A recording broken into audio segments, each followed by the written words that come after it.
Buenas tardes a todos y todas. Muchísimas gracias por acompañarnos hoy en esta inauguración del ciclo de charlas Hablemos de Química.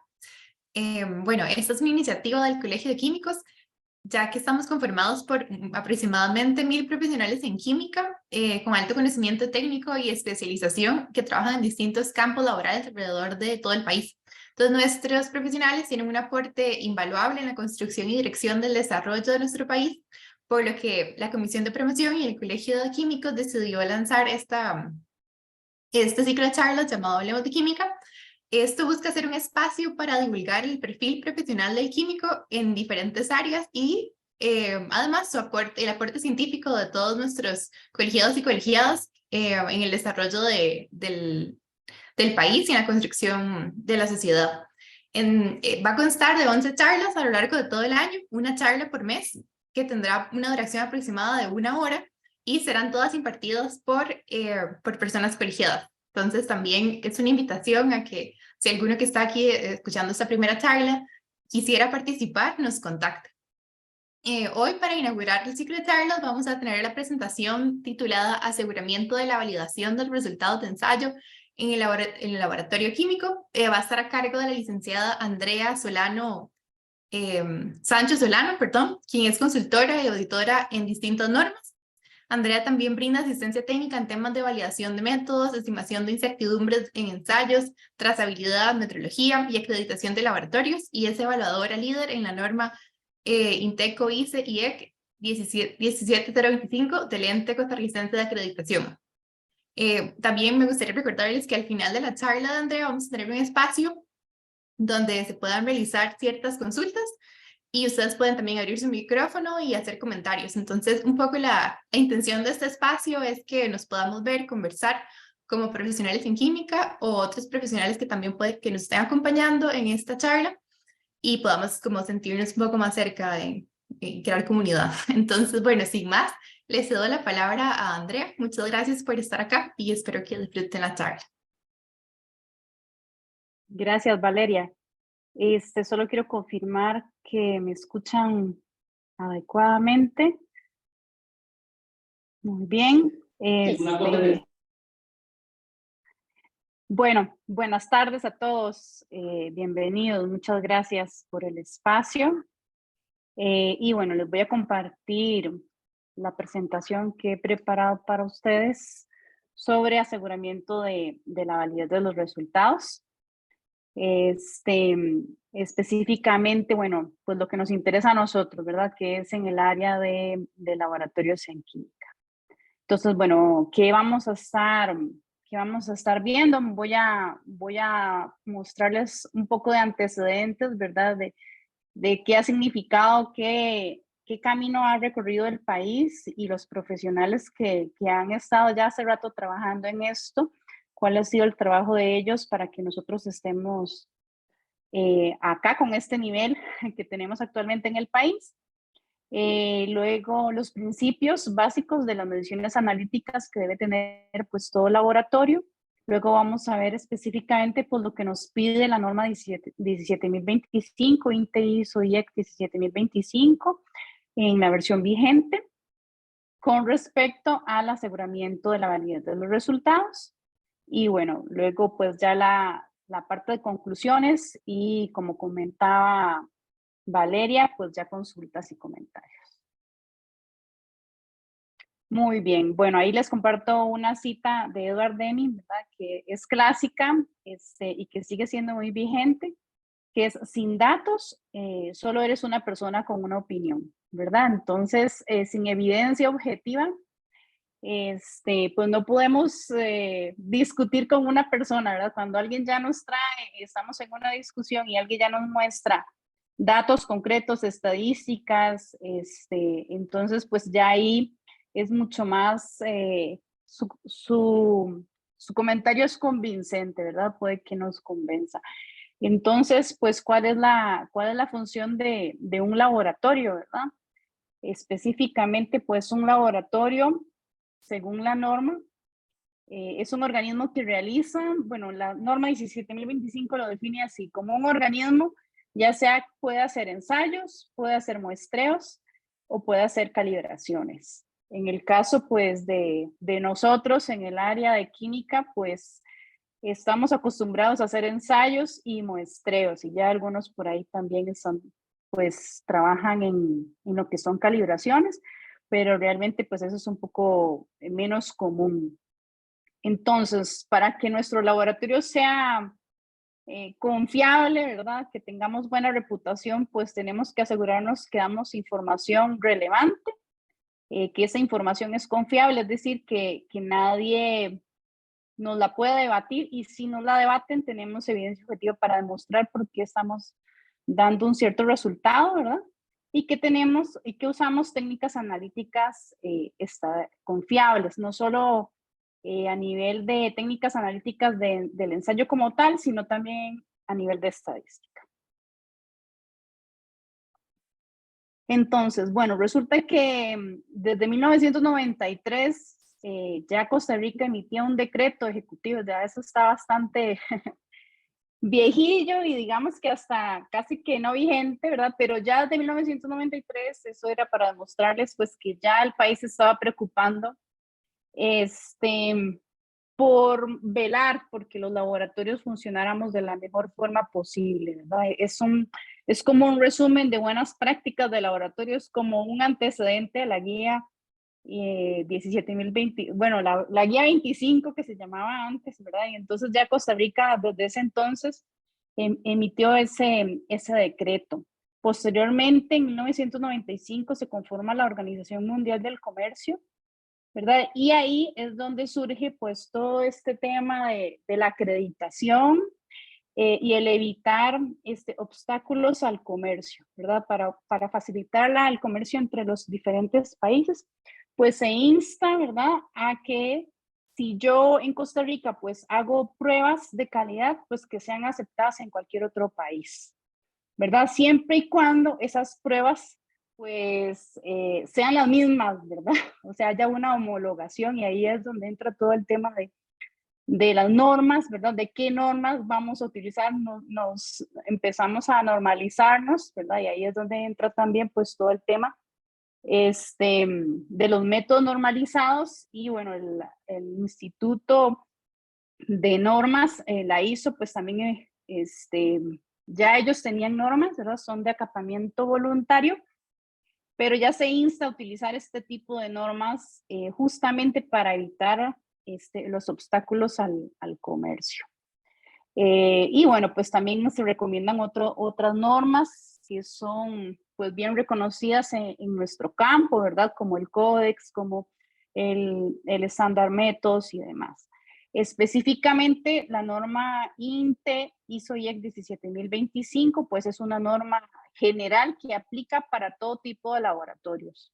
Ahí entramos pues los laboratorios químicos, pero también pueden entrar los laboratorios que hacen pruebas físicas, radiológicas, incluso forenses, en el área de materiales de la construcción, por ejemplo. Entonces, bueno, es una norma general, pero es la que nos aplica a nosotros para, vamos a ver aquí, para laboratorios de ensayo.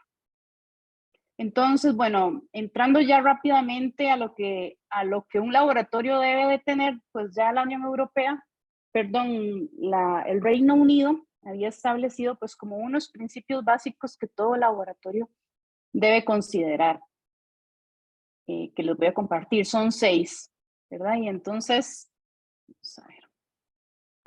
El primero dice que todas las mediciones analíticas deben hacerse para satisfacer un requisito, ¿verdad? Entonces, ¿qué requisito? Pues es el que nos solicita el cliente, ¿verdad? Entonces, tenemos que adaptar todos nuestros ensayos a lo que el cliente necesite.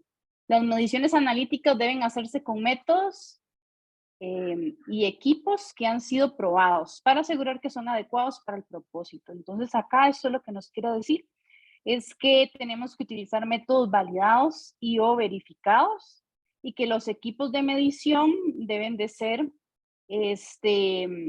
según aplique, deben estar calibrados y en perfecto funcionamiento según los requerimientos del ensayo específico.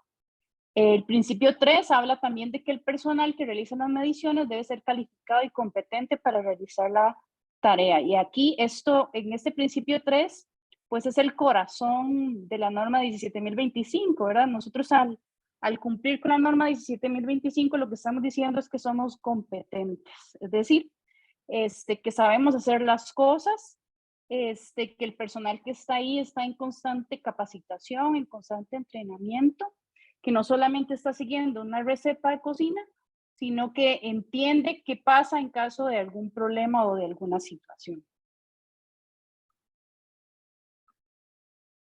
El principio 4 dice que debe haber una evaluación rutinaria independiente del desempeño del laboratorio. Y entonces aquí es donde ya entramos pues en la parte de aseguramiento de la validez de los resultados. O sea, que es esta evaluación rutinaria en nuestro día a día de trabajo, que debemos de estarnos pues monitoreando para ver que todo vaya bien. El principio 5 dice que las mediciones realizadas en un lugar deben ser consistentes con aquellas realizadas en otra parte.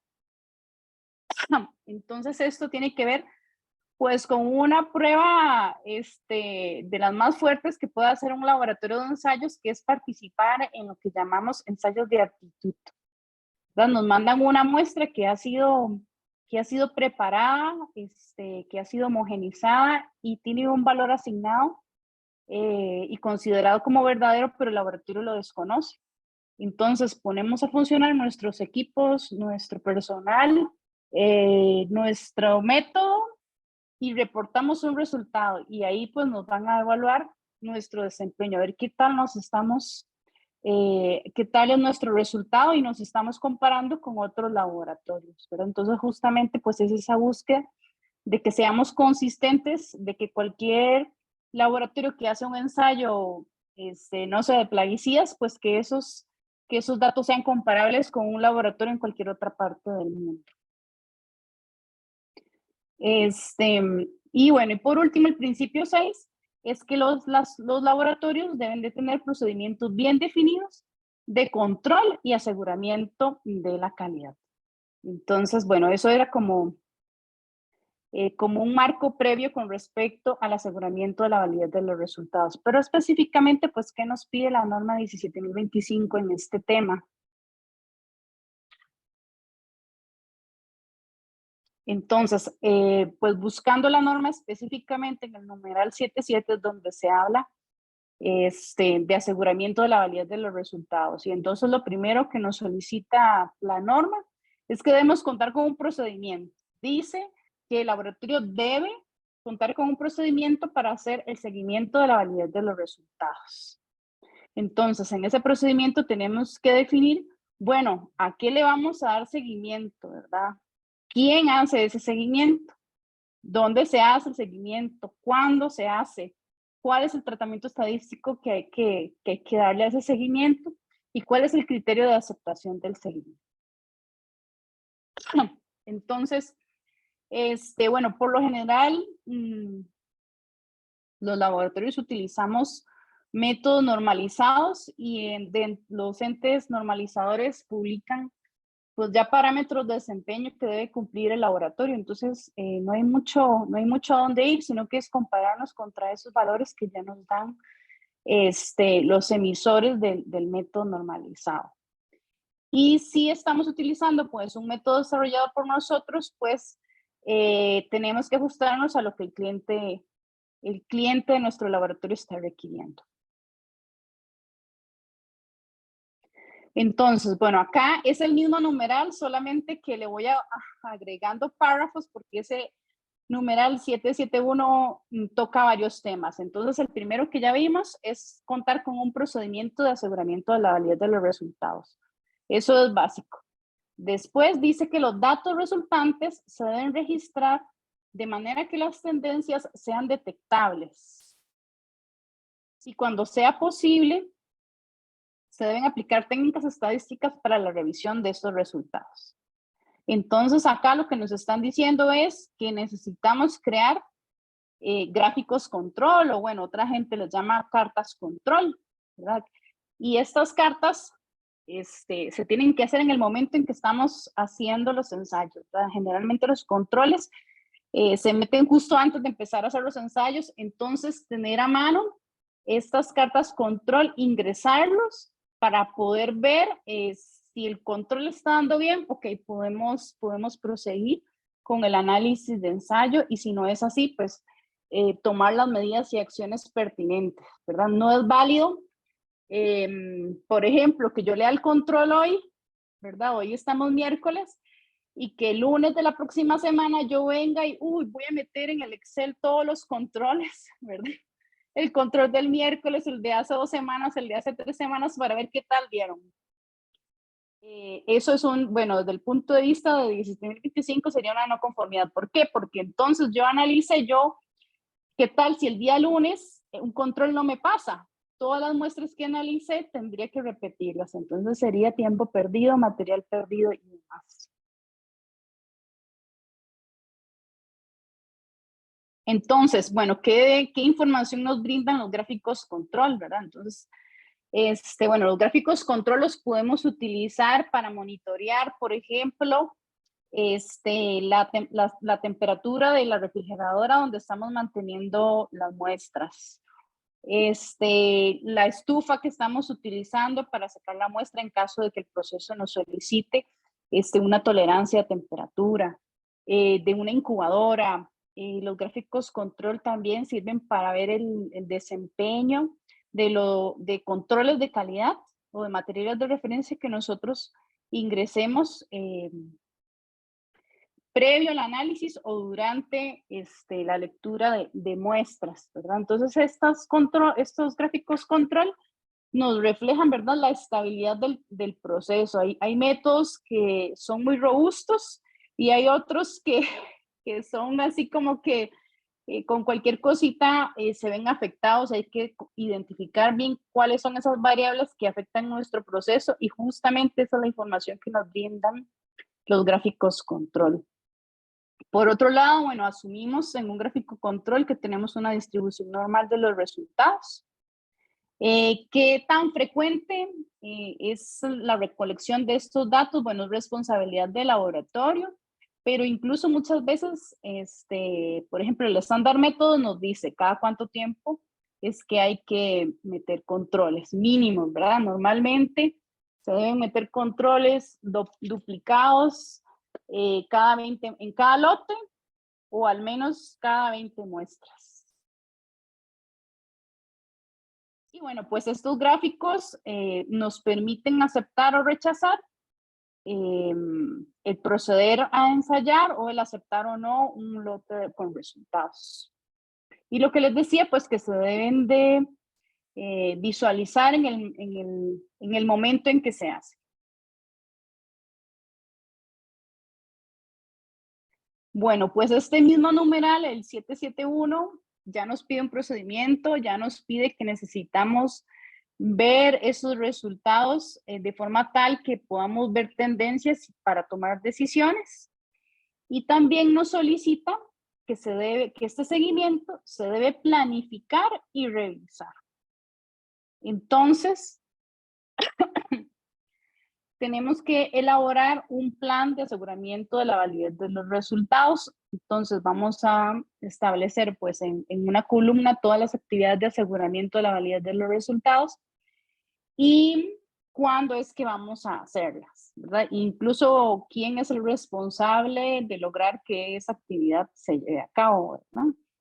Entonces, es muy importante esta planificación y que se cumpla, y que haya una persona detrás de este plan monitoreando que se esté haciendo, ¿verdad? Porque a veces también nos pasa que pues tocaba esta semana hacer duplicados. Resulta que vino la montaña de trabajo, un montón de muestras se ingresaron al laboratorio y el analista toma la decisión de no hacer los duplicados porque está con mucha carga de trabajo, ¿verdad? Y entonces ahí ya estamos afectando el plan de aseguramiento de la validez de los resultados. Entonces ahí súper importante la comunicación constante, ¿verdad? Con nuestros colegas, con nuestros compañeros, de ir viendo, bueno, esto afecta al plan, lo podemos hacer la otra semana, sí o no. el justificar por qué, cuál es el riesgo, ¿verdad? De no hacer una actividad en este momento, o si la podríamos adelantar, o si nosotros de forma preventiva adelantamos una actividad de ensayo, perdón, una actividad de aseguramiento de la validez de los resultados. Entonces, esto sería lo relacionado a tener una planificación de esas actividades de aseguramiento de la validez de los resultados y que se deben estar en constante revisión.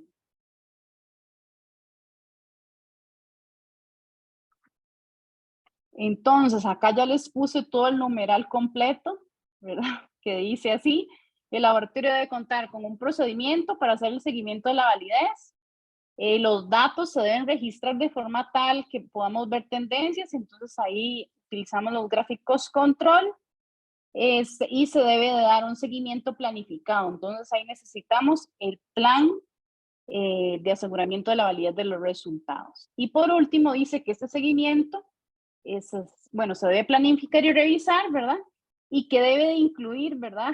Dice, cuando sea apropiado, pero sin limitarse a... ECA aquí nos aclara que tienen que hacerse sí o sí todas estas actividades a menos que técnicamente no sean posibles. Entonces ahí nos da toda una serie de actividades que nosotros podemos utilizar pues para respaldar que nuestros datos son confiables, ¿verdad? Entonces ahí está el uso de materiales de referencia o materiales de control de calidad, el uso de instrumentos alternativos, ya ahorita los vamos a ir viendo como uno a uno, que han sido calibrados para obtener resultados trazables, comprobaciones funcionales del equipamiento de ensayo y de medición, el uso de patrones de verificación o patrones de trabajo con gráficos control cuando sea aplicable, las comprobaciones intermedias en los equipos de medición, la repetición del ensayo, utilizando los mismos métodos o métodos distintos, el reensayo o recalibración del ítem, bueno, en este caso, pues reensayo, ¿verdad? Que somos laboratorios de ensayo. La correlación de resultados para diferentes características de un ítem, la revisión de los resultados informados, las comparaciones intralaboratorio y los ensayos de muestras ciegas.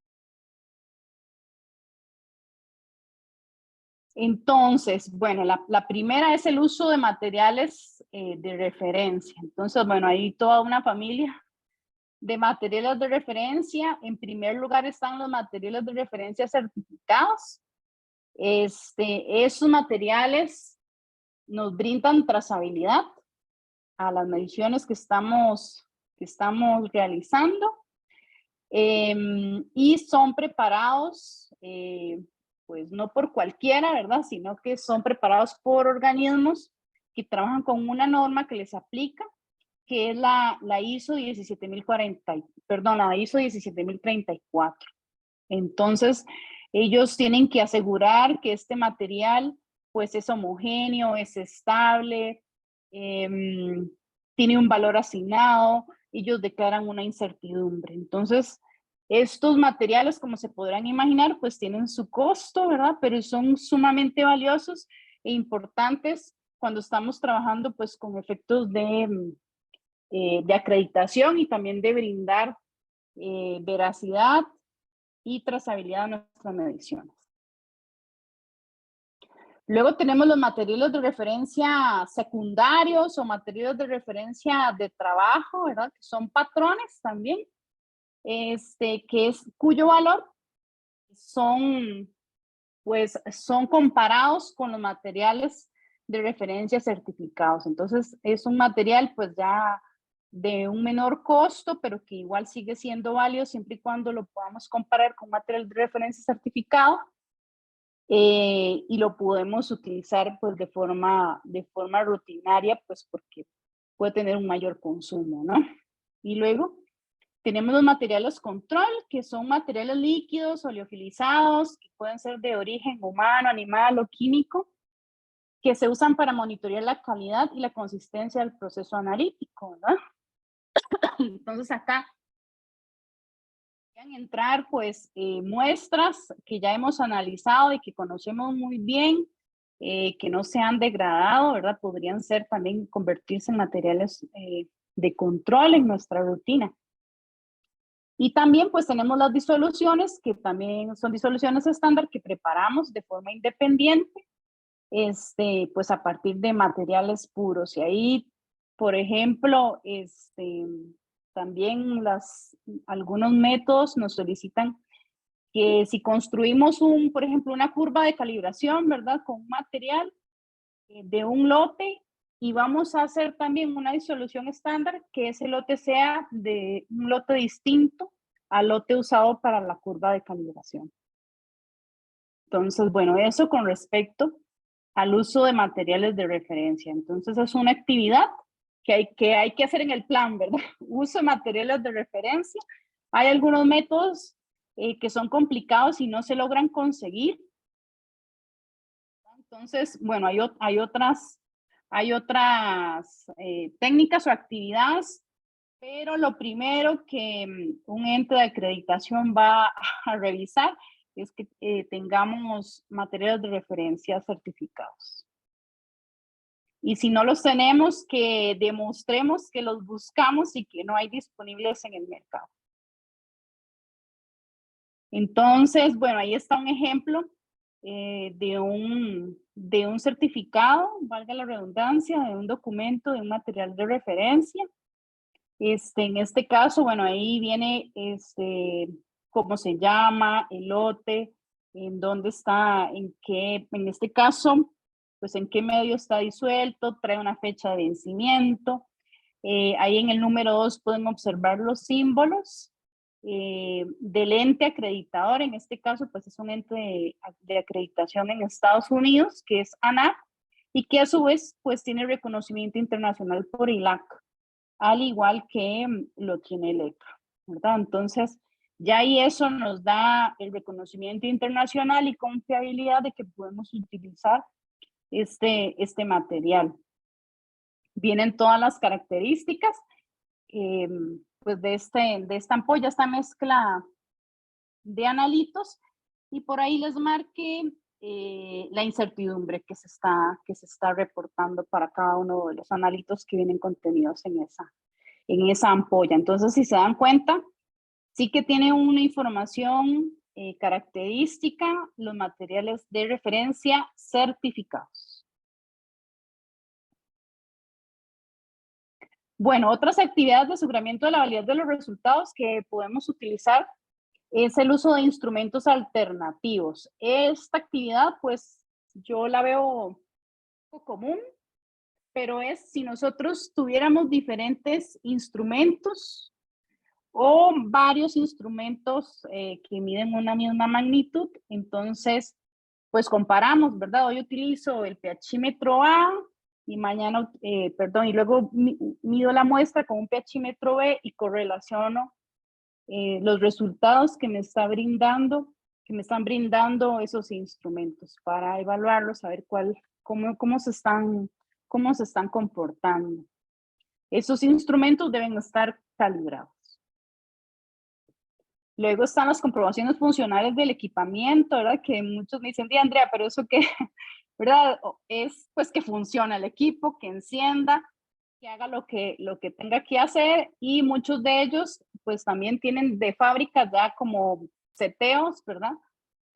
O autocalibraciones que ellos se hacen para asegurarnos de que están en cumplimiento. Hay algunos incluso que tienen pues estándares internos que miden para asegurarnos de que están todo bien. Por lo general, ya esto lo tiene contemplado el fabricante y nos dicen qué hacer, y si nos da una serie de pasos, y si esos pasos dan bien, podemos utilizar el equipo. Entonces, ahí pues no hay mucho de qué preocuparse en ese sentido. Entonces, pues que funcionen correctamente los equipos. La norma 17025 habla de equipamiento, ¿verdad? No solamente es el equipo de medición, sino cualquier otro, también se refiere a materiales de referencia, también se refiere a cristalería y cualquier otro instrumento que necesitemos para el desarrollo de nuestras actividades en el laboratorio. Bueno, el uso de patrones de verificación, ¿verdad? Que ya esos son los patrones pues de rutina que nos van a dar, pues nos van a decir cómo está nuestro ensayo, cómo están nuestros equipos, e incluso el desempeño del personal. y pues lo vemos a través de los gráficos control. Luego también está esto, nos lo solicita la norma y es muy importante, a veces lo veamos un poquito, pero es el hecho de estar comprobando los equipos de medición entre calibración y calibración. A esto se le llama comprobación intermedia y necesitamos establecer un procedimiento de cómo vamos a hacer esa comprobación. Y lo más común y que normalmente ya nosotros conocemos muy bien es estar verificando la balanza analítica, ¿verdad? Generalmente antes de utilizarla comprobamos, ¿verdad? Con unas pesas que también pues son de cierto nivel y que también están calibradas y comprobamos pues que los pesos estén dentro de las tolerancias que nos dice el fabricante. Entonces, eso también tenerlo en cuenta, estar realizando las comprobaciones intermedias, en especial cuando empezamos a distanciar la frecuencia de las calibraciones de un equipo, ¿verdad? Entonces, es muy importante darnos cuenta si nuestro equipo está saliéndose del error, ¿verdad? De la última calibración y entonces poder tomar medidas, digamos, si tenemos un equipo que se calibra cada 5 años, o diga, bueno, voy a ponerle un poco menos, digamos, cada 2 años, y yo estar dando resultados esos 2 años y no verificar nunca mi equipo, corre el riesgo de que en algún momento se salga de especificaciones de control metrológico y todos esos datos, y me doy cuenta hasta 2 años después, 6 meses después, entonces, hay que volver a, ¿qué pasó con esos resultados? Todo un retrabajo, ¿verdad? Entonces es muy importante esta actividad de comprobación intermedia. Bueno, obviamente para hacer estas comprobaciones intermedias, el laboratorio debe de tener patrones, como dije, las pesas, o si queremos verificar temperatura, necesitamos tener un termómetro de mayor rango, solamente para verificar mis termómetros, ¿verdad? Tengo como un termómetro patrón, lo tengo bien cuidadito, bien guardado, no lo uso para, no está accesible a los analistas así de forma rutinaria, sino que es un termómetro patrón con el que verifico los otros termómetros que sí están, pues, en el laboratorio usándose. Aquí importante, pues, que por lo menos el error que me está dando mi patrón sea 3 veces mejor que los patrones, que los equipos que yo voy a verificar. Luego está la repetición de ensayos, ¿verdad? Que pues la repetición es el número de veces en que vamos a realizar un ensayo, ¿verdad? Normalmente, pues acá los laboratorios no acostumbramos a hacer duplicados de las muestras, a no ser en algunos variables muy particulares, como tal vez pH, temperatura, que son un poco más inestables en el campo. Pero normalmente, pues sí se recomienda hacer duplicados también cada 20 muestras o al menos una muestra en cada lote. Y pues tener también parámetros, tener bien establecido el parámetro, no solamente hacer el duplicado por hacerlo, sino saber cuál es el parámetro para yo aceptar ese duplicado, qué tanta diferencia voy a aceptar entre una muestra y su duplicado, ¿no? Normalmente se manejan que no tengan una diferencia mayor al 20% o que sea 5 veces menor al límite de reporte mínimo. Bueno, entonces ahí tenemos pues una fórmula, ¿verdad? Que podemos utilizar para aceptar o no los duplicados a través de la diferencia porcentual relativa para los duplicados. Toma en cuenta la diferencia entre las dos mediciones, el t-student según los grados de libertad y la desviación estándar.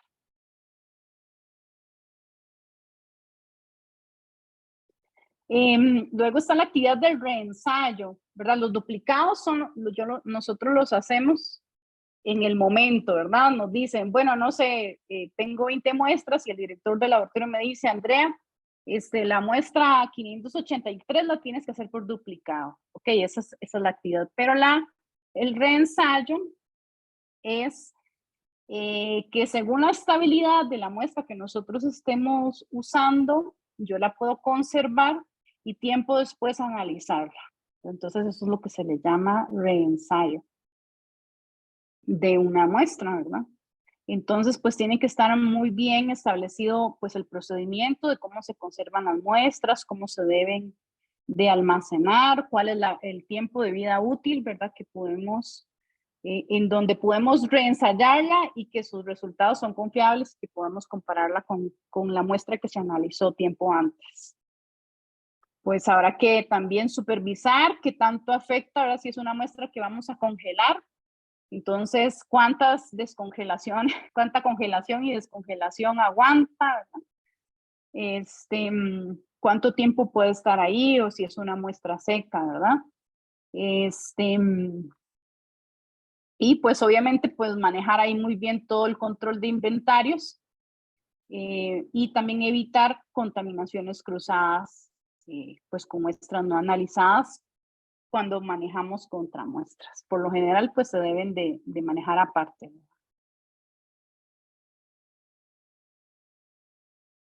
Luego tenemos la correlación de ensayos y la revisión de resultados informados. Bueno, esto aquí lo puse en una sola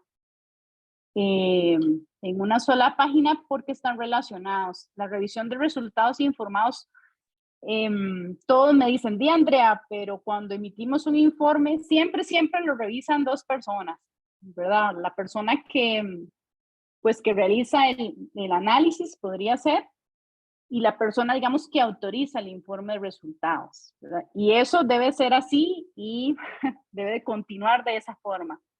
Pero en esta parte de aseguramiento de la validez de los resultados, la revisión de resultados informados es, ok, hoy voy a agarrar el último trimestre y voy a hacer un muestreo de los informes que ya se han emitido y voy a agarrar 10 informes y voy a traer las bitácoras, o voy a traer los resultados crudos, voy a revisar que tenga la información correcta, voy a revisar que los datos se transcribieron de forma correcta, que los resultados están bien. ¿Verdad? Esa esta actividad a la que se le llama revisión de resultados informados en aseguramiento de la validez de los resultados. ¿Verdad? Es revisar informes que ya se han emitido otra vez, una revisión profunda, e incluso pues también revisar resultados que sean coherentes entre sí. Por ejemplo, en el caso de DQO, DBO y carbono orgánico total, ¿verdad? Tiene que haber una relación entre ellos. Y así también, por ejemplo, en fósforo total y con fósforo, en sólidos suspendidos y en turbidez y demás, que haya una relación coherente entre estos resultados. Siempre y cuando, pues, lo permita, ¿verdad?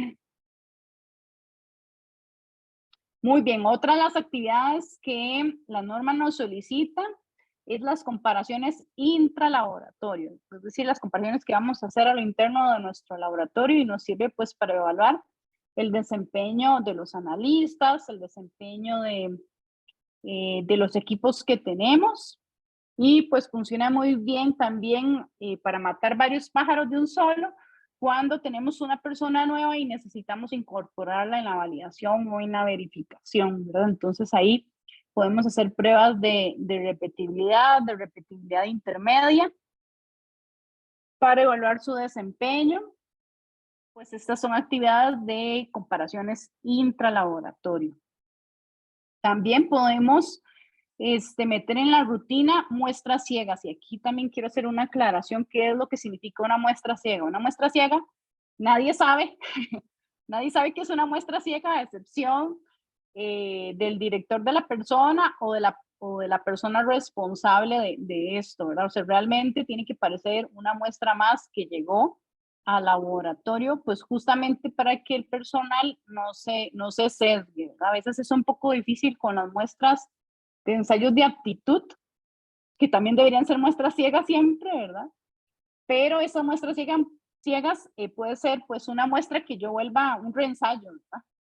Pero la meto de nuevo en la corriente de análisis, pues para ver ese desempeño de los analistas, del método, de los equipos.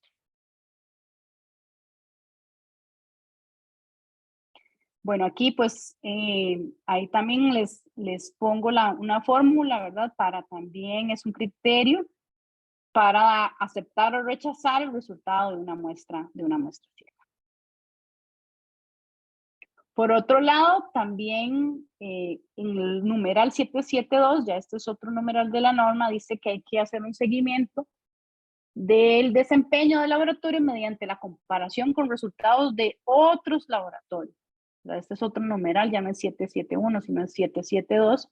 Y aquí es donde entra en juego los famosos ensayos de aptitud, pues que son muestras preparadas ya por una organización que también trabaja con la norma 17043.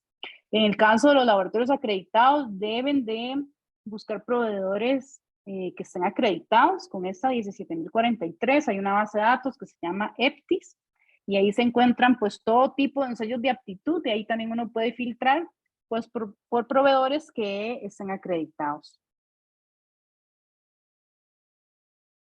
Entonces, pues esa es otro requisito de la norma. Si el laboratorio desea acreditarse, debe saber que debe participar en estos ensayos de aptitud al menos una vez cada 4 años por cada familia de ensayos. Entonces, LECA tiene ahí todo un cuadro en donde hace las familias. Si yo tengo ensayos en cromatografía y tengo además ensayos en química de aguas y en alimentos, entonces mínimo me va a pedir una participación, uno en cromatografía, uno en química de aguas y uno en alimentos. Y en química de aguas también tiene como subfamilias. Entonces, mínimo una vez cada 4 años. Sin embargo, esta herramienta es tan fuerte y tan valiosa que muchos laboratorios ya acostumbran a hacer estos ensayos de aptitud una vez al año. Y también es súper importante que todo el personal se vaya rotando. A veces nos da como mucho miedo, ¿verdad? Cuando viene una muestra de un ensayo de aptitud y entonces mandamos al analista que tiene más experiencia, al que siempre lo ha hecho ese ensayo. Más bien deberíamos mandar a la persona nueva, a la que acabamos de entrenar, justamente para valorar que ese entrenamiento que le acabamos de dar es el adecuado y que y que pasa la prueba de fuego. Después, los datos, ¿verdad? De las actividades de aseguramiento de la validez, no es solamente pues hacerlas por hacerlas o hacerlas porque alguien más me lo pide, sino pues qué información nos está dando, ¿verdad? Entonces debe estarse analizando para controlar nuestro proceso y tomar acciones al respecto. A veces los gráficos control nos van diciendo que un equipo se está ensuciando o que de repente hay un cambio en las condiciones ambientales que empiezan a afectar. Entonces, todas esas actividades, todo este trabajo, toda esta inversión de dinero es para que nos vayan levantando banderas antes de que suceda, antes de que reportemos un resultado incorrecto a nuestro cliente o antes de que tengamos un riesgo materializado en nuestras labores de laboratorio, que el equipo deje de funcionar, o que se nos dañe unos patrones, etcétera.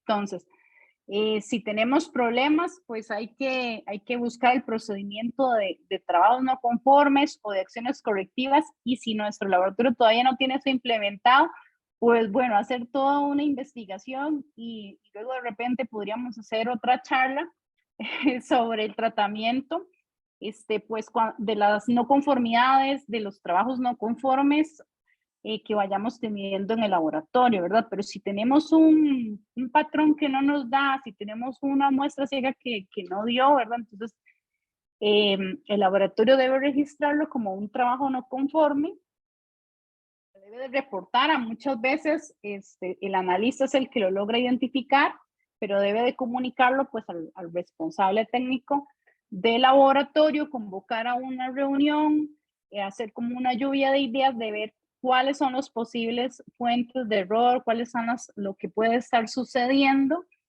ver pues cuál es el riesgo que estamos teniendo, ¿verdad? Si realmente hay un riesgo relacionado al dato que estamos reportando, o está más relacionado a las instalaciones o alguna otra cosa, digamos, colateral, pero sí evaluar ese impacto que pueda tener este trabajo no conforme, evaluar, ¿verdad? Si se aceptan o no. Muchas veces en nuestros procedimientos ya tenemos, ¿verdad? Mira, si no te da el control, vuélvelo a medir, ¿verdad? Y si ya una segunda vez no te da, ok, ahora sí, tomemos acciones, ¿verdad? Pero no siempre se aplica un trabajo no conforme. Muchas veces pues volvemos a repetir el patrón, por ejemplo, y ya da y podemos continuar, ¿verdad? Entonces eso también debe estar establecido en nuestros procedimientos de ensayo.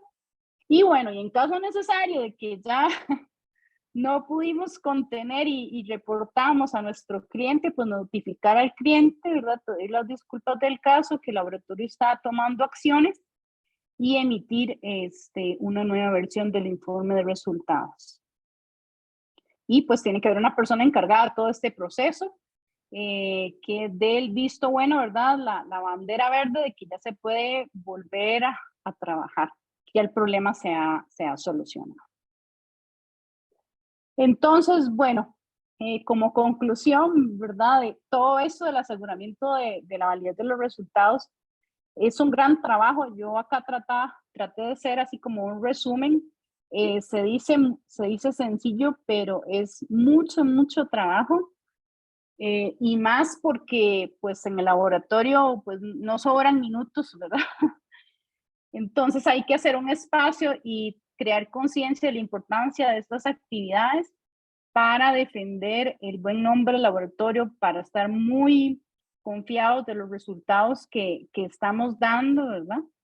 Y bueno, y porque con base en esos resultados, otras personas toman decisiones, porque pues cualquiera puede ver un resultado emitido por un laboratorio químico, y entonces que lo que esté allí contenido, pues tengamos toda la evidencia objetiva, toda la justificación de que lo que se reporta ahí es lo correcto. Y acá pues también rescatando, muy importante, pues nosotros, ¿verdad? Las personas que llevamos y hacemos posible el trabajo de laboratorio, ¿verdad? No solamente el crear los procedimientos, sino también, y el ejecutar las actividades, sino la conciencia, ¿verdad? De qué pasa cuando tengo algo que no me da. Yo me he topado que a veces el laboratorio tiene procedimiento, tiene planes, hace todas las actividades de forma semanal y todo, pero me encuentro, pero aquí ese control no pasó.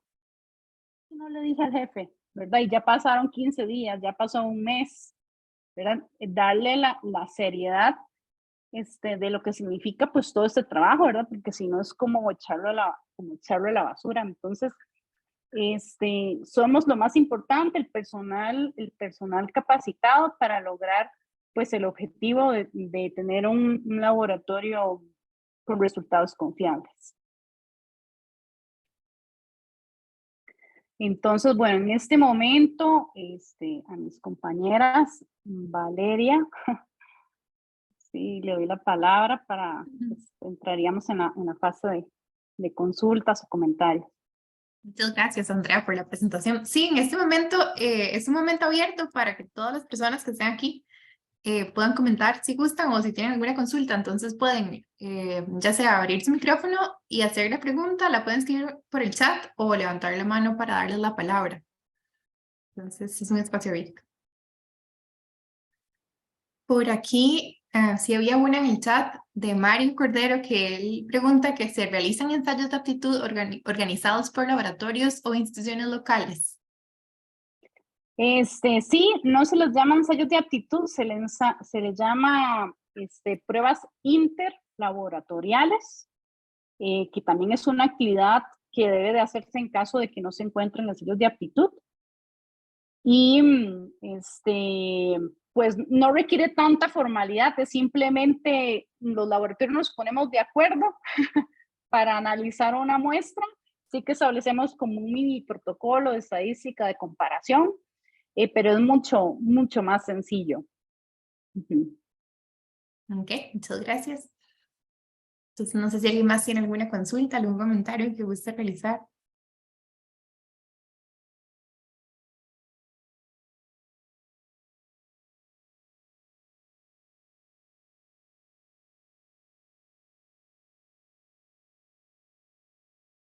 parece que no.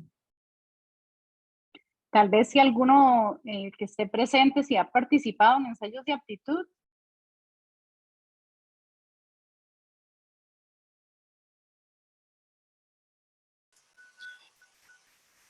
Hola, yo, bueno, yo trabajo en un laboratorio en donde sí, efectivamente, cada año se participa en ensayos de aptitud, ¿verdad? Por requisito de la norma. Más que, digamos, tenemos un alcance bastante amplio, ¿verdad? Para muchos métodos de ensayo y el programa nos envía muestras en cuartos. Entonces, como que un mes nos envía un cuarto de muestras, luego otro cuarto y otro cuarto. Entonces, sí es como muy agitado. Digamos, con Ujú. respecto a eso, sí son métodos normalizados, pero nosotros los modificamos, porque bueno, a veces hay limitaciones en un laboratorio, ¿verdad? A veces usted lee el método normalizado, por ejemplo, en el caso de nosotros, son métodos de la OCS, em, y bueno, está muy bonito, pero a veces requiere de cierta instrumentación y ciertas condiciones que no podemos, no podemos, de las cuales no podemos hacernos ahorita, tal vez en un futuro. Entonces uno los modifica y por eso es que hay que validar los métodos, ¿verdad? Entonces, sí, pero de hecho me surgió una pregunta, más que todo con un aspecto de la norma. Es que yo estoy trabajando también en este sistema de gestión de laboratorios. En la parte de, ¿qué se me hizo? Aquí está. Uso de instrumentos alternativos que han sido calibrados para obtener resultados trazables. Ese es el punto B de la parte 7.7.1 de la norma. Es que es un poco raro porque, por ejemplo, muchos de las respuestas de nuestros ensayos son características, son propiedades químicas que se obtienen por medio de una ecuación, como por ejemplo es una titulación geométrica, ¿verdad? Entonces, la respuesta es una magnitud que indica la concentración de aceite insaturado. Pero no hay un instrumento que usted lo meta así en el, así, tome índice de yodo es tanto. Entonces es como muy difícil no existe un instrumento de que haga eso, entonces nosotros no podemos cumplir ese aspecto de la norma. Sin embargo, yo lo justifiqué, pero yo no sé si para un organismo de valor de la conformidad eso es algo que nos van a levantar o nos van a decir como, ¿por qué no hicieron nada? Entonces no sé qué procede en ese caso. Es válido, Jason, siempre y cuando efectivamente lo demuestre, digamos, pues ahí entra en criterio el experto técnico que estaría revisando su ensayo, pero técnicamente no es posible, ¿verdad? Ajá, Así bien exactamente. como usted lo explica. A veces, incluso también los parámetros de desempeño de las validaciones, por ejemplo, sensibilidad, a veces no aplica, linealidad, a veces no aplica, ¿verdad? Simplemente es por la naturaleza del ensayo. Entonces, lo mismo en este sentido, siempre y cuando esté bien justificado y pues hay, o sea, es la naturaleza de la técnica, entonces no hay ningún Ujú. problema. Sí, es que digamos, esa parte de la norma sí es una de las más largas, es una de las más pesadas. De hecho, usted todo lo explicó ahorita en esa presentación. Y muchos de los mecanismos para asegurar la validez aplican, pero otros no. Otros son como yo los leo, yo digo, pero ¿cómo meto esto? ¿Verdad? Porque, por ejemplo, instrumentos alternativos, sí, no hay. Y, y por ejemplo, en la parte que usted mencionaba de reensayo de los ítems conservados, recalibración no, porque nosotros, al menos nosotros no recalibramos, pero es que reensayo, ¿cómo digamos, cómo hacemos? Porque aquí se reciben 14,000 muestras al mes. Aquí se hacen ensayos cada hora, cada minuto, y son ensayos que determinan, digamos, la salida de producto, materia prima, o sea, como que son muy importantes y estarlos haciendo dos veces, eso implica atrasos a nivel de planta. Entonces, ¿qué hace uno en ese caso? ¿Cómo le dice uno a Leca, por ejemplo, que no hacemos reensayo porque se dura mucho y le quedamos mal a los clientes del laboratorio? Ajá. Y las muestras, las pruebas que hacen son destructivas, o si podrías mantener una muestra, una contramuestra. Ah, no, sí, por supuesto, o sea, se recibe el ítem de ensayo, pero solo se usa una parte de él, el resto queda guardado como muestra de testigo. Nosotros tenemos un Ajá, almacén semestre ahí de testigo. muestras. Ajá. Ajá, exactamente. En este caso, Jason, o sea, la frecuencia con que se hacen estas actividades también depende del laboratorio, ¿verdad? O sea, en ningún lado, si usted se dio cuenta, en ningún lado dice, ECA tampoco lo dice, tienes que hacer reensayo cada semana. O sea, vos podrías venir y decir, lo voy a hacer por el volumen, por la cantidad, voy a hacerlo cada 6 meses, una muestra. Eso va a depender del riesgo que vos tengas en tu proceso propio. ¿Me explico? Ah, sí, sí. Ahí ya. Ahí más, ahí le entendí muy bien. Muchas gracias. Muy bien. Gracias, Jason. No sé si algún otro tiene tal vez algún comentario, alguna consulta.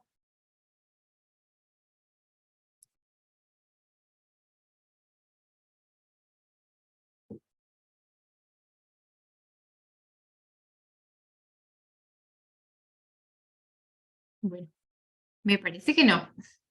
Así que bueno, voy a agradecer nuevamente a Andrea por el tiempo y la charla tan detallada. Y bueno, para el colegio siempre es muy importante crear ese tipo de espacios para fomentar la actualización profesional de nuestros agremiados.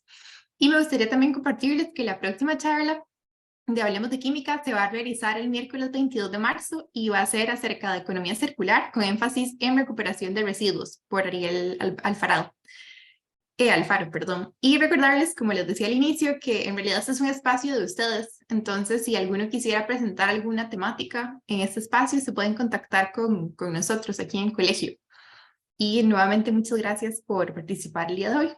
Que tengan una buena tarde y nos vemos.